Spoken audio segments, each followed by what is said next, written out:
చెప్తావా మరి? చెప్. కుదిరితే పరిగెట్టు, లేకపోతే నడు, అది చేత కాకపోతే పాకుతూ పో, అంతేగాని ఒకే చోట అలా కదలకుండా ఉండిపోకు.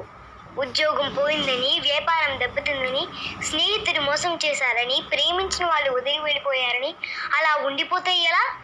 దేహానికి తప్ప దాహానికి పనికిరాని ఆ సముద్రపు కిరటాలే ఎగిసి ఎగిసి పడుతుంటే తలుచుకుంటే నీ తలరాతి ఇంత అన్న వాళ్ళను కూడా నీ ముందు తలదించుకునేలా చేయగలిగే సత్తా నీకుంది. కానీ నీకొచ్చిన కాస్త కష్టానికే తలదించేస్తే ఎలా? సృష్టిలో చలనమున్నది ఏది ఆగిపోవడానికి వీల్లేదు.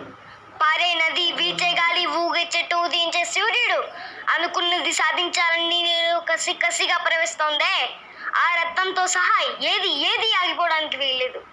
లే, బయలుదేరు. ఆ మానసిక బాధల సంఖ్యల్ని తెంచేసుకో. పడ్డ చోటు నుంచి పరిగెత్తడం మొదలుపెట్టు. నువ్వు పడుకునే పరుపు నిన్ను ఛేదనించుకోకముందే బద్ధకాన్ని వదిలే. నీ అద్దం నిన్ను ప్రశ్నించకముందే సమాధానాన్ని వెతుక్కో. నీ నీడ నిన్ను వదిలేయకముందే వెలుగులోకి వచ్చాయి. మళ్ళీ చెబుతున్నా, కన్నీరు కాలిస్తే కాదు, చెమట చుక్క చిందిస్తేనే చరిత్ర రాయగలమని తెలుసుకో. ఇవి చదివితే పదాలు మాత్రమే, ఆచరిస్తే అస్త్రాలు. ఓహో, అసలు